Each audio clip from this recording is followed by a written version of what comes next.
I think we'll get going. Thank you all for attending. My name is Dr. Richard Norman, and I'm really pleased to present yet another panel in this series. You can refer to me as Dr. Rich or just Rich. That's what I normally go by. I just want to really thank everyone for attending. This is another discussion in this curated series that is part of the Sport, Diversity, and Race project that I'm heading up with the support of Dr. Sherry Bradish. And it's designed to explore the tensions and challenges of diversity, race, inclusion, and decolonization in sport and the sport industry. This event would not be possible without the support of the Ted Rogers School of Management at Ryerson University, in partnership with MLSE Foundation, MLSE LaunchPad, and the Office of the Vice President of Equity and Community Inclusion. We begin today with a land acknowledgement to draw our attention to the physical place where we're all connecting from today. We recognize that this is insufficient and transitory step requiring more learning and active movement towards justice for the Indigenous communities on whose land we are situated.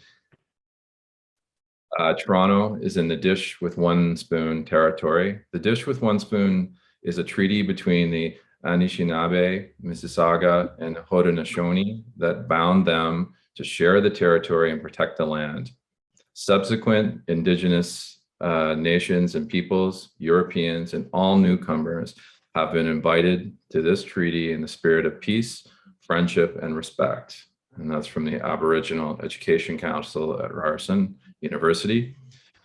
As we acknowledge these, as we do the acknowledgement on these stolen lands in which our modern society is built, we recognize that our actions as non-Indigenous persons are required for true reconciliation and dismantling the structures upholding white supremacy that continue to disenfranchise these communities. And now to our panel. I'd like to do some introductions. First, we have Ruke Okome, Program and Social Operations Manager at a not-for-profit Free Play for Kids. Mobeen Lalani, the founder and primary consultant at Emerging Youth Consultancy. Alexandra Tauhid, Program Specialist at Jay's Care Foundation.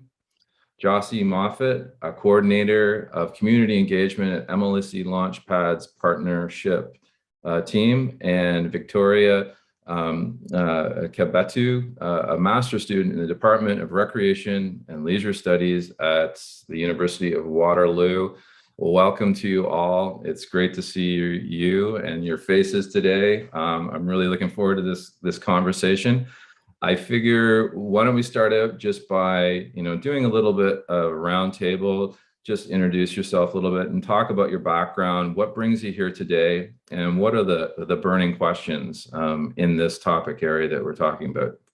So I'm going to start with Victoria because you're in my top left. I know it's not for everyone, but we'll go around from there. Perfect. Hi, everyone. I'm Victoria. I'm currently a second-year master's student at University of Waterloo in Recreation and Leisure Studies. My research really focuses on social justice in sport and athlete activism that's happening right now. I'm writing a thesis on the week that sports stopped last year when there was the Jacob Blake shooting. So I'm just doing a media analysis on that. So I've got a lot of knowledge on that right now. I played sports growing up, soccer competitively and basketball in school.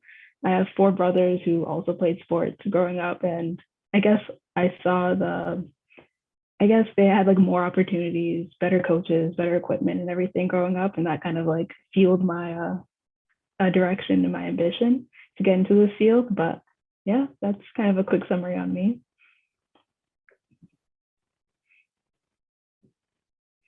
Anybody want to jump in, or do I have to call you all out? I can go, sure. Hello, everyone. Thanks for coming on today. My name is Ruke Okome, and I am the Program and Social Operations Manager for Free Play for Kids. It's a little nonprofit in Edmonton that provides an absolutely free multi-sport program to vulnerable populations in our community here. A little bit about me. I have worked nonprofit all of my career since I was 18 years old, working with high-risk youth, families, and kids in care. And I love sports. I grew up like as soon as I could walk, I could run. So I've been active since I was a little kid. I played all kinds of sports growing up, like as my privilege allowed me to. But the two main sports that I kind of focused in on, both in a competitive way and a recreational way, is track and field and basketball. But yeah, I love sports. I love recreation and what it can offer to folks. And I think there's a lot of value in it. But yeah, that's a little bit about me. Nice to meet everyone. I could jump in here. Hi, everyone. My name is Alexandra, but you can call me Alex or address me as Alex in the chat. I work as a program specialist for Jays Care Foundation, which is here in Toronto. So basically, it's the community nonprofit branch of the Blue Jays organization. And I'm very grateful for work like this because it's just an opportunity to use sport as a way for youth to get to know more about their character, develop their own relationships and build their own self-esteem. So at my specific role, I work as a gender equity specialist, and we focus a lot about girl-centered sport. And myself, I think it's really vital for that because I grew up playing a lot of sports as well, like everyone here, track and field as well. So me and Ruke, I see you with that. But I also played volleyball growing up a lot, competitively and in school. And I think it's kind of that normal tragic athlete story of the injury and the rehab and the who am I questions that all came out like a movie montage. But I think through that experience, it made me realize like it's a lot more it's a mental thing that comes with sport, not just the physical. And I think a lot of youth don't always get to tap into how it helps you mentally and into your life skills. So the work that I do really helps youth connect the sport physically, but also their life and their experiences. So my space here in this conversation is just to hear from you all, hear our own personal backgrounds, and hopefully kind of talk about the power of sport beyond the field, the gym, the court, whatever it may be. Thanks for having me here, by the way. Good afternoon, everybody. My name is Josie Moffitt. I'm the coordinator for community engagement at MLSE LaunchPad. It's a great title. I kind of just started saying I'm really just like, my whole job is connecting LaunchPad to the greater community and the greater community to LaunchPad. I think partnerships and relationships are, the most important things. So that's a lot of my job is just creating and, fostering new and building on pre-existing relationships and partnerships that we have within the community. And the greater community, not just like our downtown core community. My background, so grew up downtown Toronto, played basketball. Growing up, play all sports, t-ball, ball hockey, all that stuff. But basketball was the thing I fell in love with. And then I started coaching at a young age and didn't know what I was doing, but just was mimicking what was taught to me and the examples that I had, and the leaders that were showing me the ropes, and that's what I tried to do, and I've been doing for far too long. But I love it. That's my passion, is working with youth. So basketball has been my vehicle, my tool to expand the minds of the youth that we work with. I think that's the biggest thing, is just offering opportunities and options and making sure that they are exploring all of them. So if you can do this one thing and it can take you somewhere new, it doesn't mean you have to do it forever, but just take it, use it to take you out of where you are right now, or if you don't like where you are right now, or if you want more. And then my vision, or what I've been doing for a long time, aligns very well with my organization. LaunchPad's whole thing is about, making sure that youth reach their full potential, and through sport, and sport being that vehicle. So it's a marriage. It's a pretty good marriage right now. Hi, everyone. My name is Mobeen. It's a pleasure to be in this space, virtual space, talking about something that's very close to my heart. I identify as being a first-generation student, now a first-generation master's student, first from my immediate family to be attending. And a university where I'm earning a degree, which is it was a big deal, but the process to which I am in now took a lot. Took a lot of mental strength, physical strength, emotional strength. And that is in essence where I started a consultancy, a youth consultancy, where youth as consultants, as experts in their own lived experience, come out to inform public, private, non-for-profit research groups on how to be more intentional and equitable with their youth engagement strategies. No one's going to tell you how to be better at youth engagement than youth themselves, because they know what's up. They know what they want, they know what their needs are. And as a youth consultancy, coming together as youth consultants, we come to inform, we partner with organizations to support them. And I'm super happy to be here. Sports has been a huge aspect of my life. Even though I haven't played in the highest of levels, I think for me, sport really supported me in identity building and belonging and community, who's made me the person that I am today. And wherever there's an opportunity, I'd be there if it had to do with sport. In respect to what I play right now, I'm really high on spike ball. I'm not sure if you've heard what spike ball is, but like ever since COVID started, I've been on the field with my boys playing spike ball, and it's been pleasure. So that's what's up. Oh, that's amazing. Yeah, and that's a great segue into, I think, where we can start. Before we started into the webinar, we're talking about working in the home office and, COVID and, apparently spike ball, and, that's where we're at right now. I wanted to get your reflections, on, what is up with youth right now in this very, in these trying times that we have. I'll still forget that, we are in a pandemic, and the expectations of work and all these things are starting to ramp up again. Wanted to get your reflections on what you're hearing from, yourselves, but also from the youth that you're connected with, in what's been happening over the last, you can go back to 18 months, right? I'm going to start with Mobeen. Yeah, no worries. So Emerging Youth Consultancy, as like the consultancy that was started, it started during the pandemic. And it started during the pandemic because as soon as I had graduated from university in 2019, what I had recognized during university and even at the start of the pandemic is that youth in conversation were being portrayed as this homogeneous population, right? Like this one population, just youth.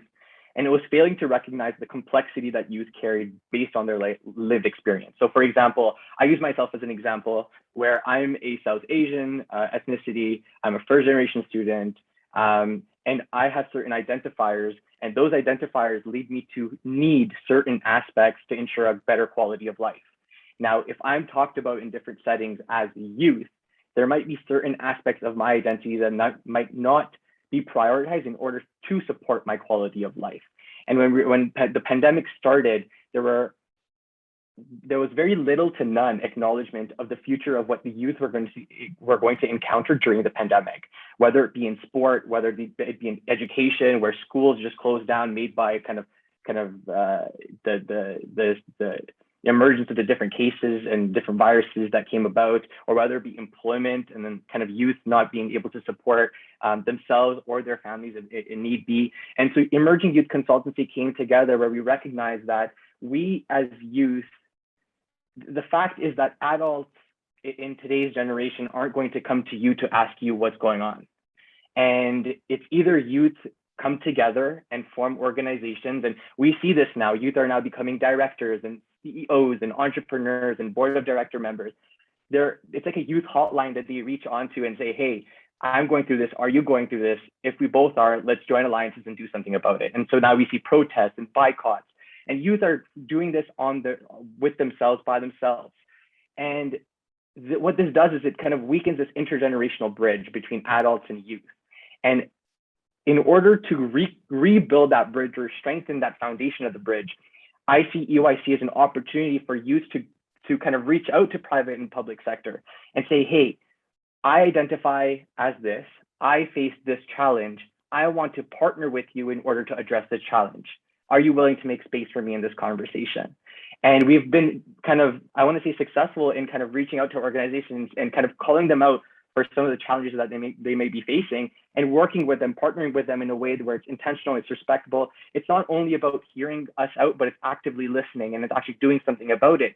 And so we've had some success there where we were able to talk to kind of different partners and address the need that the youth have and the youth carry based on their identifiers. And so that is what we're seeing. And I think we really need to tackle this notion of youth being homogeneous. That's not the case. And we have all youth, all humans in kind of just general, we all carry complexities in our identity, and we need support in order to ensure that we have a better quality of life at the end of the day.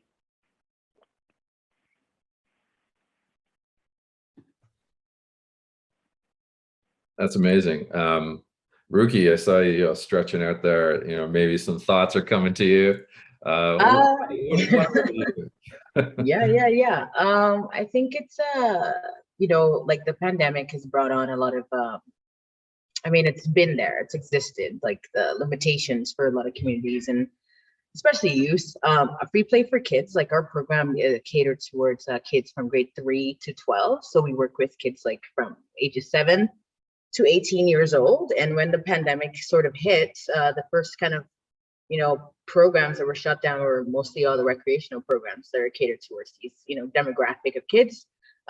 Food lunch programs that were geared towards vulnerable populations. These are the first things that are, we can't afford it, so if not. So us as free play for kids, like we're here, we're trying to serve a community, we're trying to stay connected as much as possible. We started as a once a week program, but we saw that we can't do that, so now we're every day, we're every weekday, Monday to Friday, and we're reaching the communities where they're at and providing the support that they need from us.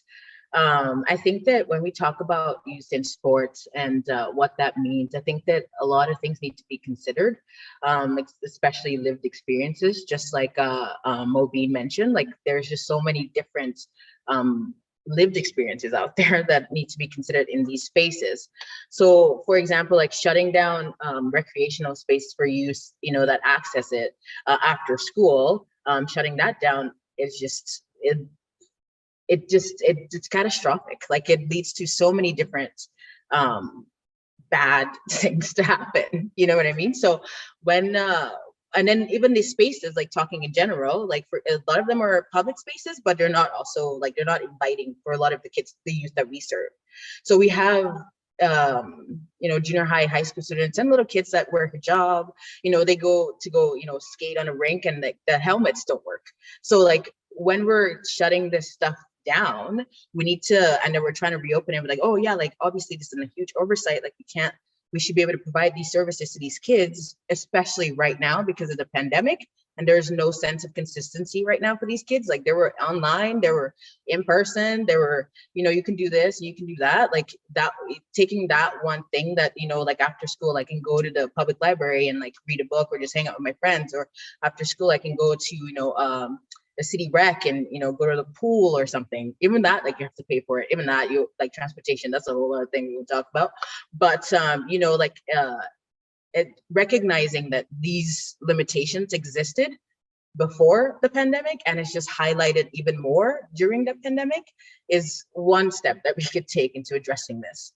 Making sure that these spaces for all these different youths, for all these lived experiences, very valuable lived experiences, are recognized and they're validated. And then when we talk about recreation, I think that a lot of things also have to be in place. Recreation is different for me, it's different for you, and it's different for everybody else, everybody. Recreation for someone could be, I love to volunteer, so I like to work in the kitchen and I cook. That's recreation for that individual.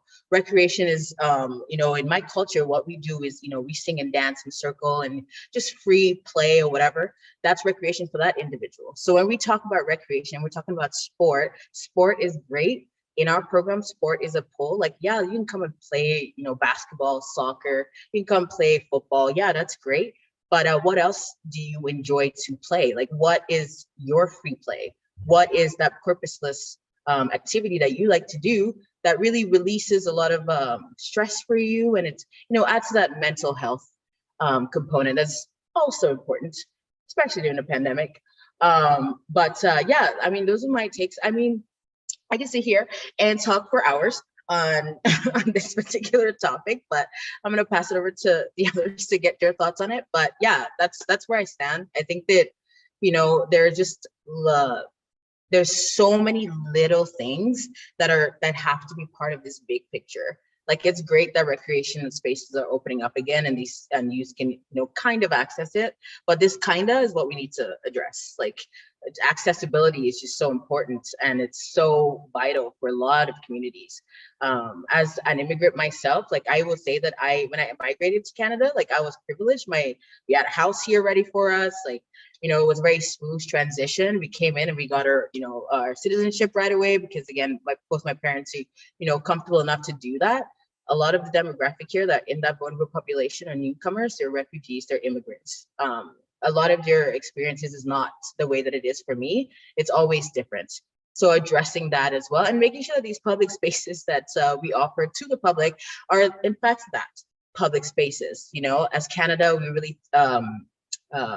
we really appreciate the multicultural value of this country. And, like, we say that a lot.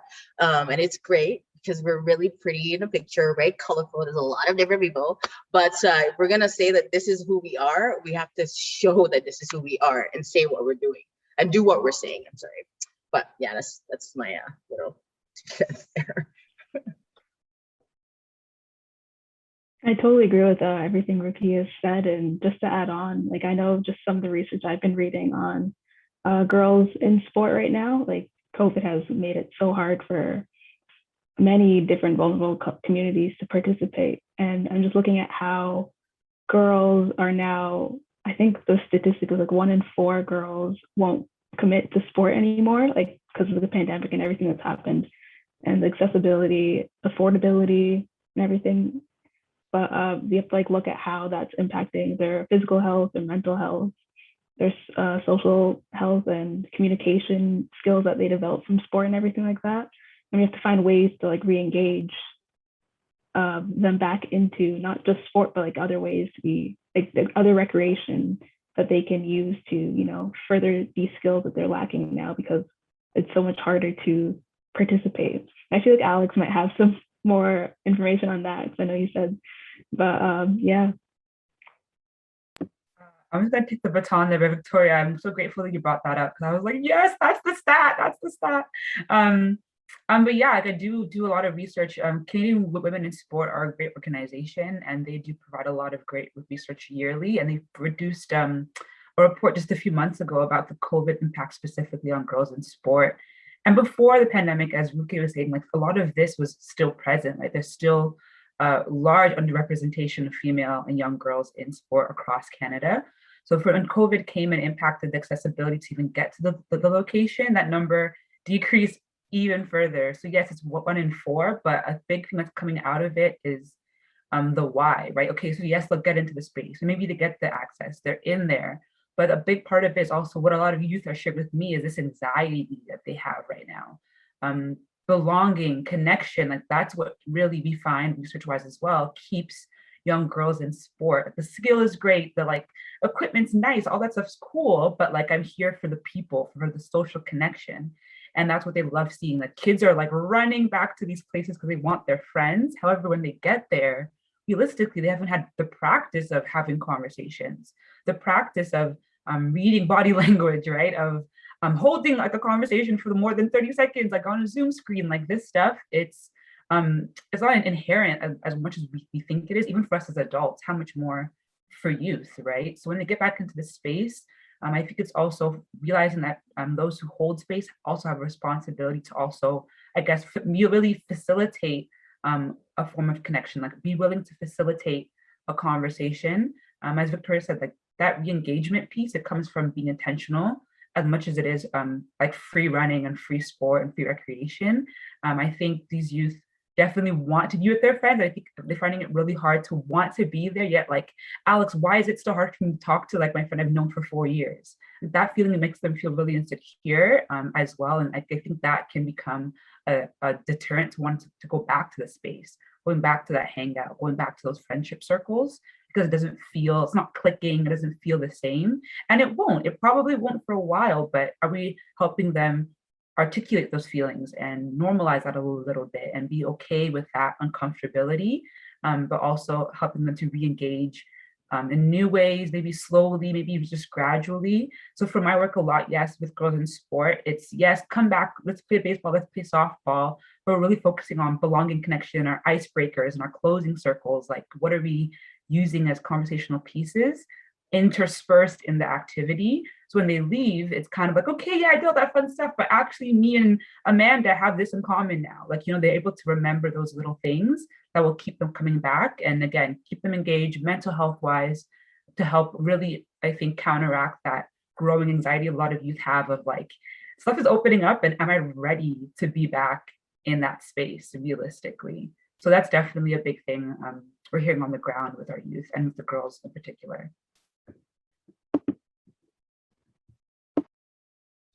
Yeah, I think everybody touched on a lot of things. So I more so just want to piggyback off it. I think a lot of what I'm hearing is frustration. In Toronto, they went from school strikes, so sports was done, and then you went to pandemic. So you've almost lost 2 years of sports. And for young women, especially, if there was already an emphasis on trying to, get them into sports, and now this is a brand new obstacle, and it's not something that you can really fight. You can't fight that. So the spaces were taken away, and that's the thing. Like Alex is talking about, being comfortable, being around like-minded individuals. You needed a space to hold that.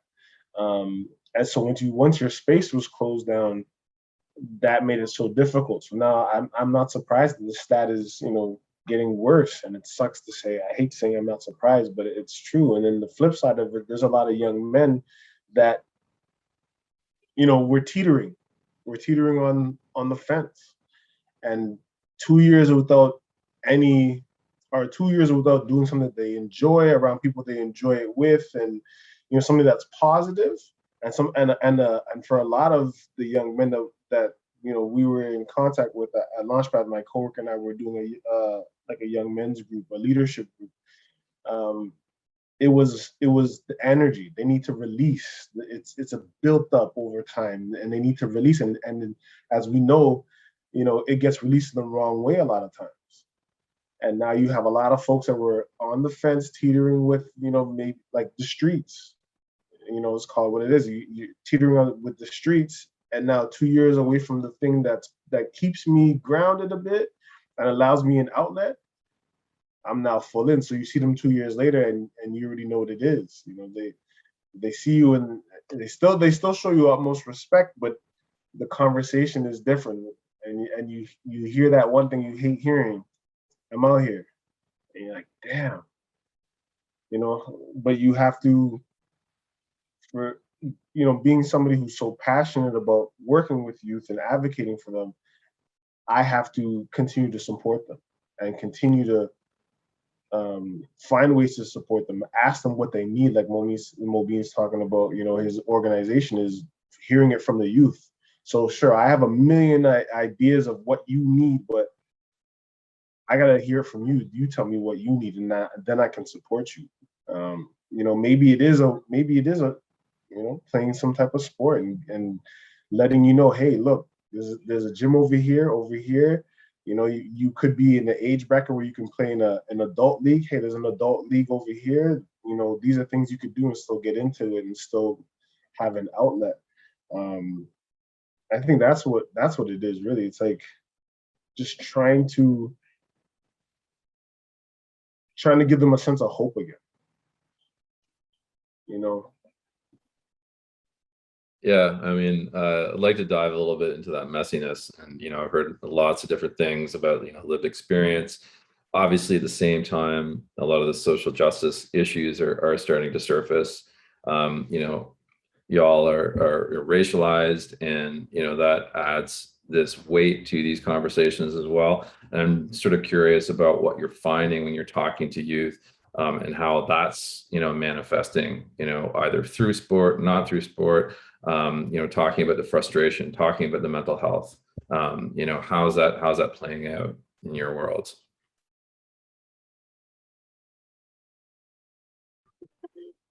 I'll jump in first. In my world, again, there's frustration in the sense of like, it is what it is. And, it's tough to hear a youth say that, because you're so like, no, there's still so much more. You still have, you still have time, and you could still, catch that, second wind or whatever. Like, it's not all for naught.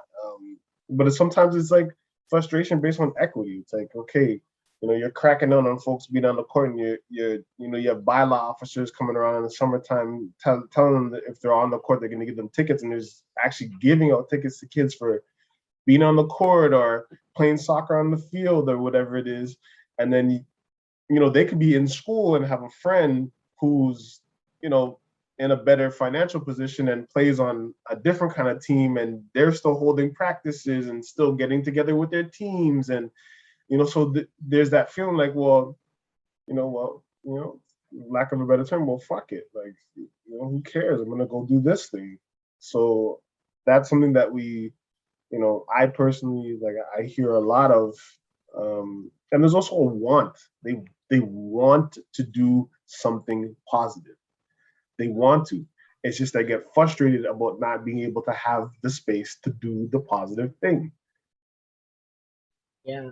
And I just wanted to just go over Gyasi's. I say that right? Gyasi's. Josie's point. Yes. There you go. Just to piggyback on Josie's point. Yes. Is the access to when those sporting organizations, like when they were open again and like events were going on and games were being played, it wasn't like the court down the street that has like raggedy flooring or whatever, the net's like broken or whatever. It's those PSOs and NSOs that you have to pay this giant fee to be a part of, that are the ones that are able to play, because when they have access to the spaces, they have access to the equipment, they have access to all the privileges that comes with being part of that team. They're the ones that have the best coaches. So the best coaches are only for those that can afford it, which I don't think should be the case. I think, in fact, it should be the opposite. Everyone should be entitled to a good coach, a coach that sees more than just the sport, that goes beyond like, okay, you can kick a ball, but now I'm going to teach you how, those mentorship skills. Like, I'm going to teach you how to be a good human while you're also really good at kicking a ball. That's great. So that limitation, like they see it.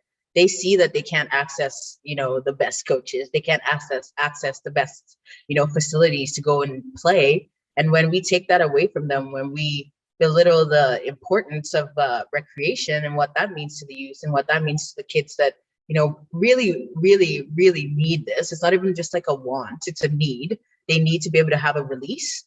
It's very devastating. And it sucks because, at Free Play, we're really trying to bridge that gap, that space that is so empty for, the communities that we serve.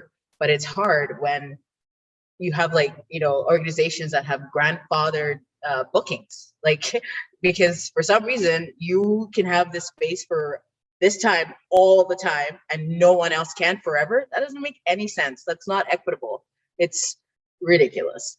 Just wanted to add that point, but that's my 2 cents. I also wanted to add, so many good thoughts being shared here. I wanted to share something that we're hearing from the youth side. When we kind of go out and reach out to build partnerships with public and private sector, regardless of the industry that we're trying to kind of work in order to increase equitable youth engagement, something that we always kind of mention, and when we try to tuck it in every conversation that we have, it's showing some form of allyship. And how allyship feels like, sounds like, is very different in each environment, in each context. And so when we're kind of talking about, like, even when Gyasi was talking about, there's this component of youth want to take action. And because they're not being partnered with in a respectable way, in a respectable manner, they're forming their own ways, their own strategies in order to get out there and take action or do whatever they wish in order to accomplish what they need. And what we're missing here is that sometimes we get confused between the difference between co-design and collaborative design. And I think this is something that so as youth, but also as someone who's in the health equity space, I try to question and kind of really try to think all the time. Where collaborative design is more where we're collaborating in order to get ideas from youth and work with youth, versus co-design, where we're actually letting youth be a huge part of the design factor of whatever programming exists, right? And that design aspect is youth taking that pen or taking that keyboard and typing or writing what they want in that program, versus collaborative is we'll hear from you, right? We'll actively hear from you, but after we're done hearing from you, we appreciate your collaboration, but we're going to execute, right? And so this difference between collaborative design and co-design is something that I'm continuously thinking about. And it's something that was brought on to me when we talk about equity work, which is very important. It also goes back to the form of allyship, right? An ally is someone who kind of supports youth strategy for change, right? Like, what is your strategy? Let me be a part of that. Let me hear it, and let's work together in partnership in order to execute. And I think there needs to be an increase or an uptake of that form of kind of discovery, but also that form of engagement and interaction between adults and youth and young people. And I think that is ultimately an attempt to build a stronger, as I mentioned before, the intergenerational bridge, which right now it seems like it's very weak, and it's either adults doing things or it's either youth doing things, and there's no form of engagement from both ends. Which is something, to be honest, I don't have a cure to build this bridge, but have some kind of things that have worked for us as youth consultants working for EYC. And Mobeen, sorry, I think a lot of that is a lot of that stems in the power struggle. As adults, we often don't want to relinquish power. Absolutely. So if we start relinquishing the power and start empowering youth, then that'll build the bridge, because I'm proud of something I've co-created. I want my friends to be a part of this.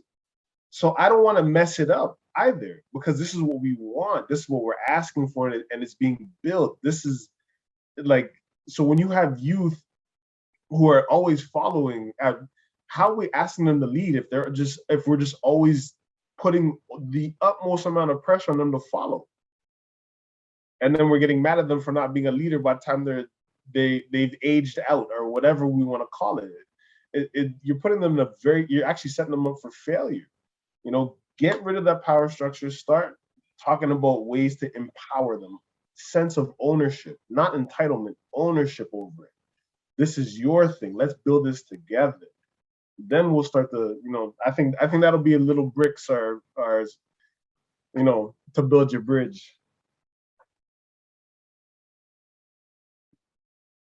That's amazing. I'm going to put my old guy hat on for a second here. And I just wanted to say thank you for the questions that are coming in. If you do have a question, feel free to type it into the Q&A.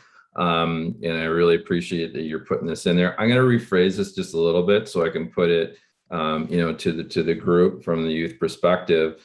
But I mean, we're talking a lot about issues for racialized individuals participating in sport, and what is the function of government in this? So I'm going to ask the question a little bit differently and saying, you got 5 minutes with the board of Sport Canada, right? And here's the governing body with all the NSOs and PSOs, like the provincial organizations that are administering sport.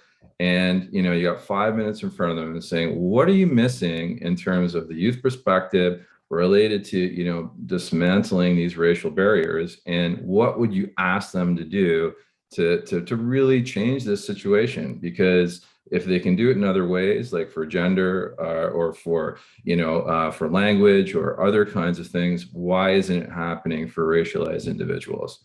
So you got 5 minutes in front of the board. Go. Go, Alex, you start. No, I just wanted to point. I saw Ruke's really ready to hop in. So Ruke, I was just go for it. I'm do it. You go. Yeah, no, I was gonna say, stop giving money to these PSOs and NSOs that say they're doing these things and then not doing them. You know, like we can say they can have like an inclusive, what is that thing that they like to use? Diversity and inclusion team or whatever that it is. It's just like, it's sort of like an empty gesture in a sense that, you know, you can say that you have this team that is, you know, your job is to get, you know, make sure that all of the racialized individuals feel comfortable and, you know, like they're part of the team. But it's, again, like we're in your space, you know, we're in your NSO space, we're in your PSO space, and we're trying to create a space within your space still. If you want to create a space for racialized individuals to be part of this system, you have to give them their own space that is theirs alone to enact change. So if for example, like if I'm you know, trying to, let's say doing like a panel on racial diversity and inclusion, and you know, you have a bunch of Caucasians in the panel, and then you have like one, you know, person of color there to speak for all of the people of color in the world in this space. Like, that's not you creating a space for us. That's not you, you know, taking our lived experiences and applying it. That's you using your space, your privilege that you already are gonna have most likely for the rest of your life, to allow us that little 5 seconds to, you know, do what you want us to do. So it's, stop giving them money. Like if there, and there's no like report system. There's no like a tangible, very clear report system. So we say, here's a bunch of money to these PSOs, here's a bunch of money to these NSOs. By this year, we want to see all of this happen. Who's holding these PSOs and NSOs accountable? You know, it's the same people that are, you know, running the PSOs and NSOs. So maybe that's where we should change. Do you know what I mean? So it's like, the empty gestures don't work. You giving money to these organizations isn't working. You need to give money to organizations that are doing the work. Free Play for Kids is doing the work, so bring the money over here. But you know, that's like, that's the point. That's the point of all of this. You want to include us? Give us money to be included. Give us the funds. Stop giving it to, you know, some like the hockey association, you know, the soccer, you know, doing all that to, you know, they're not doing what they're saying they're doing, you know, and you see it every day. I can count in two hands how many, you know, people of color are in the NHL. I can, like, it's not accessible and it's not working. So change it. Change the people in the top because they're old and it's dated. Change that too, because again, it trickles down. Like, if you have the same 10 individuals making decisions for everyone else that's been there for 60 years, every other job, like usually there's a rotation, but for some reason on these boards, they just stay there. It's like they stay there until they're 100 years old. There's no retirement, there's nothing. So you have like 85-year-olds making decisions for little kids and youth that are living in this world and seeing things affect them directly and not knowing what to do. That's what you should do. It's pretty easy, so I'm gonna just leave it there. I just want to say I have nothing to add to that because Ruke just took that and threw it at the board. That's it. That was, yes. Now we understand why she was chomping at the bit to answer this question. Go ahead. Oh, so I guess no one's gonna follow that. I mean, that was brilliant. I love it. You know, it's great to see Gyasi, you know, bringing the next generation to the table. And I wanted to ask a question a little bit about that because I work with lots of different organizations, you know, from the sports system to the industry, and everybody is gonna go after, you know, BIPOC youth to come and, like, you know, help bolster participation rates in their sport. So you got, you know, every single NSO and the PSOs out there that are trying to develop programs to attract, you know, youth racialized individuals to come into their programs. And what would you all say to that?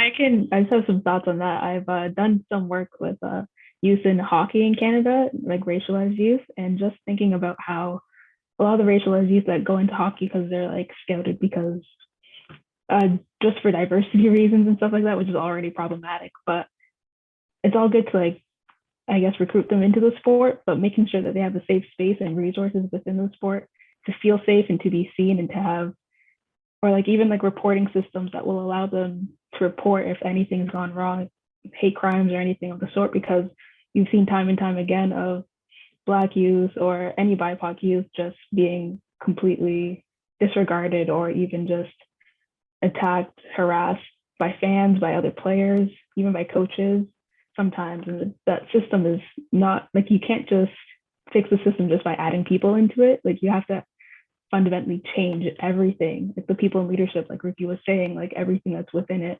because you're not going to create a safe space for them at all. I just wanted to piggyback a little bit off of what you shared, Victoria. Sorry, actually, first of all, did I cut you off, Victoria? Did you have more you wanted? Oh, no, go ahead. Okay, just double checking. But to that too, I think you said like changing the structure. I think it's like the culture, right? Like every space has a culture, and I think when you bring a person of color, an Indigenous person into the space, it's almost like you come and fit into our culture. But why not you open up to embrace their culture and let their culture then inform the space as well? I think that's the beauty of like, when we talk about the mosaic of Canada and like Toronto, the most like multicultural place in the world, why I love promoting that is because I like to talk with this person and that person, eat your food and talk about your parents' upbringing and what they tell you to not do, like all these things that we have in common, but it's different for your culture. Like that's what helps inform and build you up in many different pieces. And I think if we expand that thinking into an organization, into a league, into a sports space, I think it works the same way realistically, right? Like let that youth come in, let those folks come in, but also like let their culture permeate your space.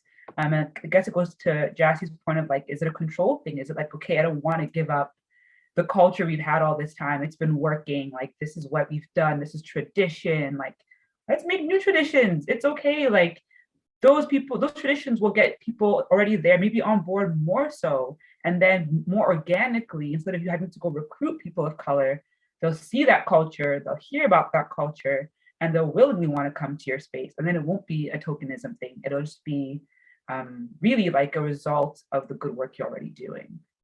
Yeah.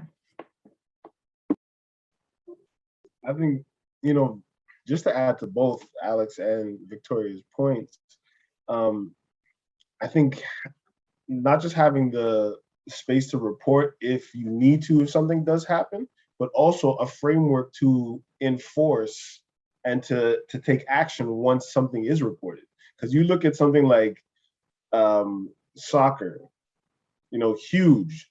You have $100 million athletes getting bananas thrown at their head, and they're reporting it, but nothing's happening. So you need more than just the reporting. You need to also then, what happens next? What's the next step? Treat them like kids. The next 2 games is locked down. No fans at all. I guarantee the next time someone goes to throw a banana, they're gonna think twice about it, because the person next to them is gonna tell them, yo, what are you doing? Because now you're messing it up for me. And the same sense of like messing it up for me and showing that everybody's together on this, don't operate in silos. It doesn't matter what it is. There's rich kids out there right now that are going through the same things, anxiety, frustrations, as the kids who are poor. So don't work in silos. Connect with other organizations that are doing something similar as you, whatever your sport is. If it's spike ball and you have a little spike ball team and it's in Richmond Hill and there's a spike ball team in Jane and Finch, connect. It doesn't even have to be I hate the word BIPOC, but it doesn't have to be that. But it's just like connecting what's real and what's organic. Don't create systems and situations to do just what Alex was talking about, which is pluck the youth out. So now you put this one Black kid or Indigenous kid or a kid or another kid on this team and you've taken him out of his element. Bring his whole element. Play each other. You know, to Ruki's point, hey, if you're gonna keep giving these organizations that already have the funds and the spaces, if you're gonna keep funding them and keep signing off on their permits, put some things in place. Well, hey, we need to see you playing X amount of teams. You need to X amount of your gym space or rink space or whatever it is has to be allotted to underprivileged communities. Like, you got to start doing things like that so that you can. And then what's going to happen is you're actually bringing youth together and you're actually shaping the next generation. As Richard, you talking about my daughter, you're talking about the next generation. That's how you influence the next generation. That's how we stop racism, is seeing actual equalities. Like, yo, I hate my French teacher. Well, I hate my French teacher too. Shit, I didn't know that. We're connected. We live two separate worlds. I love French language, so I speak French as well, just in case. I know somebody said they were from Montreal here. Je m'excuse. But you know what I'm saying? Like that's how you connect. So now we're not trying to reprogram folks when they're 40 and 30 because they've lived in one world the entire time. And that's just not for white people. That's also for Black people as well and other folks of color. Like, we're showing like the commonalities across the board. You know, that to me is like equity. What was that whole scenario where they said when they wanted to do the slope in the sidewalk because the cyclists wanted it, and then, you know, it worked for everybody because then you had folks who were not able-bodied. They were able to now access the sidewalks and the streets better. You had old folks. Everybody's able to. You had folks pushing strollers, carrying a buggy from the St. Lawrence market. Everybody was able to. Everybody wins. There was a specific word that Gyasi used that I want to kind of just add my 2 cents to, and it's silos. This pandemic has created, or not even created, they were always there, but has amplified the prevalence of the amount of silos that exist in today's society. Because of this pandemic, there has been a huge increase of youth-led, youth-designed organizations. Youth have created their own organizations to tackle issues that they have faced. I want to challenge everyone to reach out to a youth-led organization and partner with them. See what issues they are tackling, they are working to resolve, and close that silo, get rid of that silo. Work with them, connect with youth-led because they know what's up. They know what's happening in their communities. And they are working to address them, but sometimes with a lack of funding, lack of grants, lack of resource. And if you have those resources, partner with them because they know how to engage one another. And so I would really encourage everyone to really tackle this idea of silos because youth right now really need support from adults in order to create a better future. There's a digital divide when it comes to even sports programming. When it comes to virtual programming, there was a question that I kind of saw, how do you increase youth engagement in a virtual environment? I mean, it's such a deep question because the aspect of digital divide is so prevalent in Toronto. And so try to partner with youth-led organizations and see what they're doing and how you can support them in order to get more youth engagement for the issues that they face.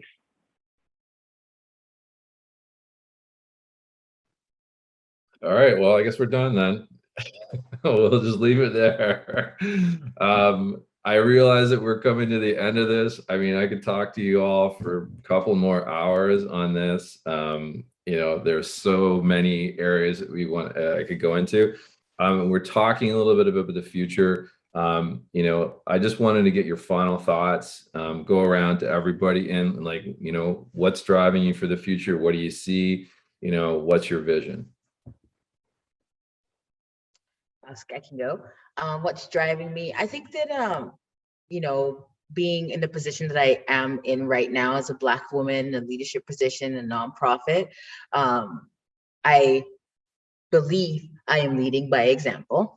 And, you know, I know I'm going to work my ass off to reduce the limitations for people that look like me, people that have shared those experiences like me, and also just like people that, need that support. I will continue to, bridge that gap and make sure that our programming and what we offer is meeting the needs of the communities that we serve, and making sure that their lived experience also is applied here in any space that we provide to them. And I will keep fighting. I will keep fighting for our youth. I will keep fighting for them to have access. I will never stop fighting. And for the NSOs and PSOs, no offense to y'all, like, you're doing your thing and that's fine. But I think that it's okay for change. Like, it's okay to try something new, because you've been doing the same thing for hundreds of years and it's time to change it. So I'm gonna leave it at that. And if anybody wants to hit me up and argue about it with me, I will put my email in the chat and you can come through, because I stay ready. Okay, you don't have to get ready if you're already ready. So that's thanks, folks. Thanks for coming.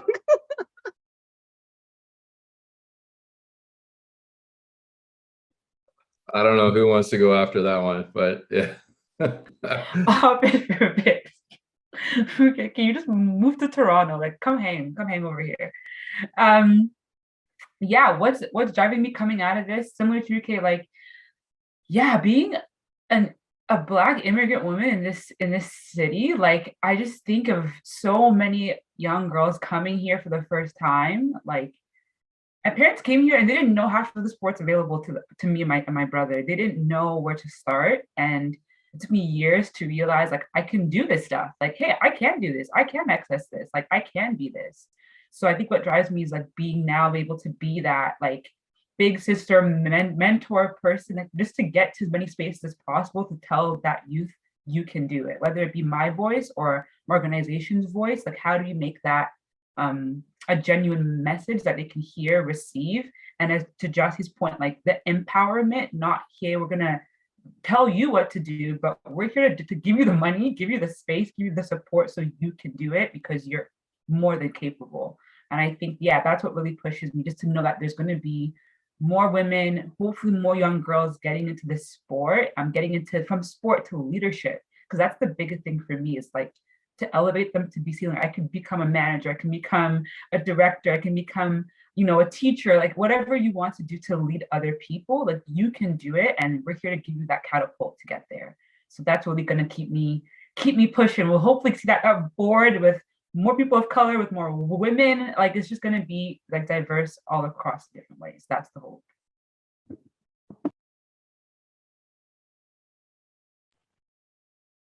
And just to go off of that, I think what's pushing me or like motivating me in this space is kind of looking at the professional leagues right now, especially the women's professional leagues, and looking at how they're taking control of like all the BS that's happening behind the scenes, like looking at the NWSL and all the abuse charges, and how, like, on the coaches and the leadership that's there, and how the players are calling them out and demanding for better and for more, just to protect the players. And that's, I feel like there's a flip in power dynamics happening, kind of slowly but surely, but it's motivating me and inspiring me, and making me hopeful that there's going to be like systemic change happening, like rooting out all the horrible stuff and the poor leadership, and making space for leaders that have knowledge, leaders that are racialized, leaders that are from these vulnerable communities, to take up space in these big organizations and support organizations, to make it safer for the girls coming up. And it's awesome.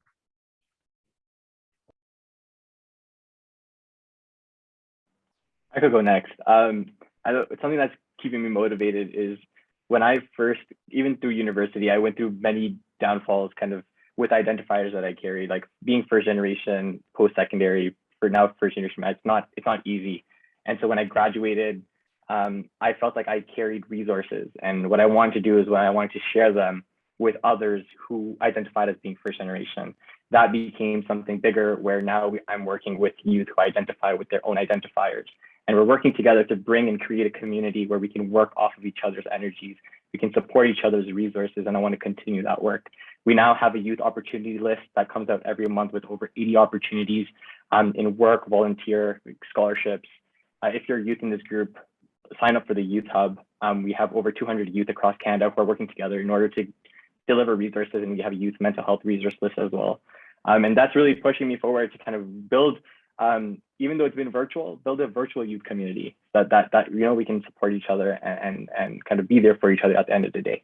And always looking for adults to kind of step up and work with youth and partner with youth so we can honestly address the same goal, but in the way that's the best delivered.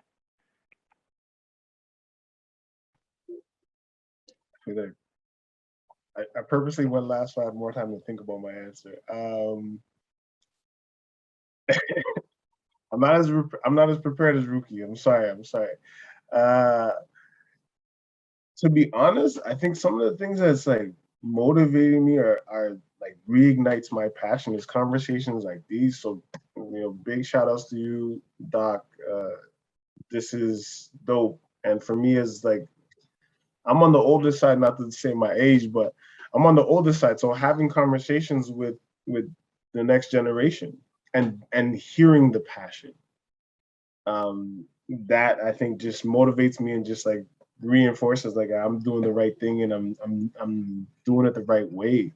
I hear Victoria as a young woman just so passionate about changing the game for young women, for the next generation of young women, Alexandra as well. And I love it. I personally I love that. I think I agree. I think we should put pressure on like our professional sports organizations, because we look to them. We look to them and we want to see a little more. Like, sell me those equity jerseys, sell me those equality jerseys. Like they just died in the bubble. That's it. Like, let's sell them. It'd be dope to see kids walking around in them. I think that would be dope. It would be dope to see young women, walking around with WNBA jerseys. Sell me some WNBA merch. Like, where can I buy these things? Holy cow. Make these things available. I think that is something that keeps me passionate is fighting for the next generation and making more available to them. Not just stopping it with, I wish we had this back in the day. No, like, let's fight so they don't have to say that. Let's fight so they don't have to think like that. Let's fight so they have everything that we know will help them in the future and everything that they're telling us that they need for the future. Well, that gives me hope. It's been so great to have you all on this, panel discussion.